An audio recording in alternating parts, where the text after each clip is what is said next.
Guys, kamusta yung exam nyo sa NAPOLCOM kanina? Sana nakuha nyo na yung 70% na passing grade sa NAPOLCOM entrance exam. Sana lahat ng coding natin dyan pumasa sa NAPOLCOM entrance exam. So ito guys, pagpatuloy na natin yung tutorial natin sa abstract reasoning. So number 9 na tayo guys. Ito ulit yung question, which figure completes this statement? So dito guys, mapapansin nyo dito, ito magiging ganito.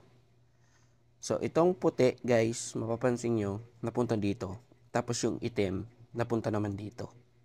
Paano naman dito? Ito, saan mapupunta? At ito, saan mapupunta?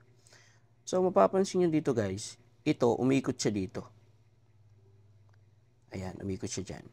Tapos ito naman, umikot siya dito. Ayan.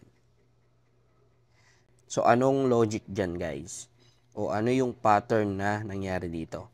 Itong puti, umikot siya ng clockwise.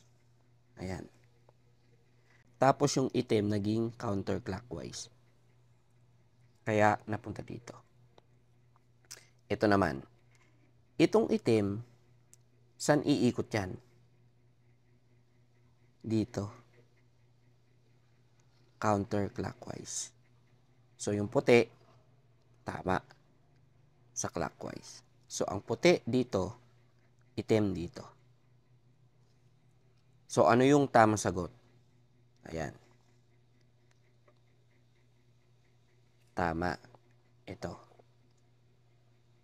Sa mga nalilito sa ganito, minsan kasi iba-iba lang yung figure, pero ganito yung question. Sa abstract reasoning kasi, ang problema mo talaga is oras. Kaya kapag natutunan mo yung mga ganito, mapapabilis yung exam mo. Dito tayo sa number 10. Ayan. Which figure completes this statement pa rin?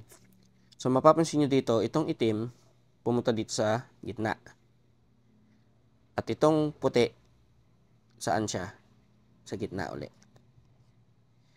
Mapapansin mo dito, dalawa yung line dito, tapos naging cross siya. Dito naman is isa. Anong mangyayari? Tama, magiging cross din yan. Tapos dito pupunta yung puti. So, ito, dalawa, hindi na to. Itim na, kasi puti yun. Ito tamang sagot. Kasi ito, ganun lang. Dapat ganyan, di ba? Sana may natutunan kayo. See you sa next video. Follow for more.